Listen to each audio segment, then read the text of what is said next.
போட்டு அனுப்பாடணும். அப்படி நிப்பாட்டு ஊத்தி வச்சு போட்டு அனுப்பாடு. ரெடியா இல்லை சார்?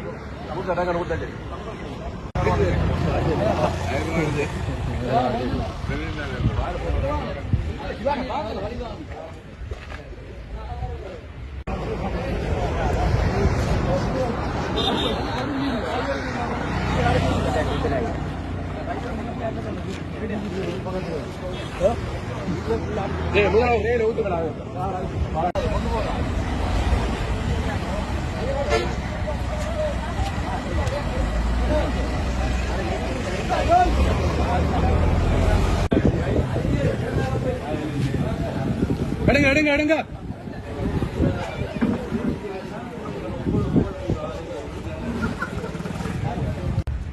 எங்களுடைய தமிழ் உறவுகளுக்காக 2009 முள்ளிவாய்க்கால் பகுதியிலே படுகொலை செய்யப்பட்ட கொத்தணி குண்டுகளாலும் ரசாயன குண்டுகளாலும் ஒரு குறுகிய நிலப்பரப்பிலே மக்கள் ஒடுக்கப்பட்டு அந்த பகுதியிலே ஒரு தமிழ் இன படுகொலையாக நடந்த அந்த நிகழ்வை நாங்கள் ஒரு அஞ்சல் செலுத்தும் முகமாகவும் அதற்கு அப்பால் இன்றைய இந்த புதிய இளம் சந்ததியினருக்கு தமிழ் மக்களுக்கு நடந்த அநியாயங்களை கொண்டு சேர்க்க வேண்டிய ஒரு பொறுப்பும் இருக்கின்றது. அந்த வகையிலே தமிழ் மக்கள் தமிழரசு கட்சி சார்பாக இந்த நிகழ்வை நாங்கள் ஒரு துக்க தினமாக வடகிழக்கெங்கும் வடகிழக்கு அப்பால் முழு தமிழ் பிரதேசங்களிலும் புலம்பெயர் நாடுகளிலுமே நாங்கள் துக்க தினமாக அனுசரித்துக் கொண்டிருக்கின்றோம்.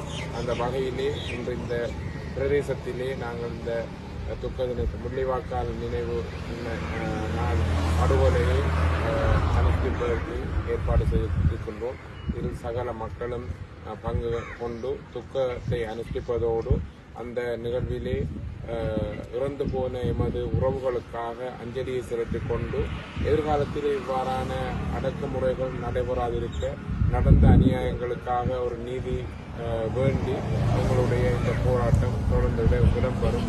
தமிழ் மக்கள் காலங்காலமாக இந்த ஒடுக்கப்படுற நிகழ்வுக்கு எதிராக நாம் எமது குரலை தொடர்ச்சியாக எதிர்ப்பாகவும் எதிராகவும் கொண்டு வருகின்றோம். இந்த அரசும் கூட இந்த விடயத்திலே பாராமுகமாக இராது தமிழ் மக்களுக்கான நீதியை வழங்க வேண்டிய தேவை இந்த உயிர் நீத்த உறவுகளுக்கான அஞ்சலியான நிகழ்வாக அமையும் என்று கூறிக்கொண்டு எமது அடுத்த சந்ததி இவ்வாறான நிகழ்வுகளை முன்னெடுக்க வேண்டும் என்ற பாரிய பொறுப்பும் இருக்கின்றது.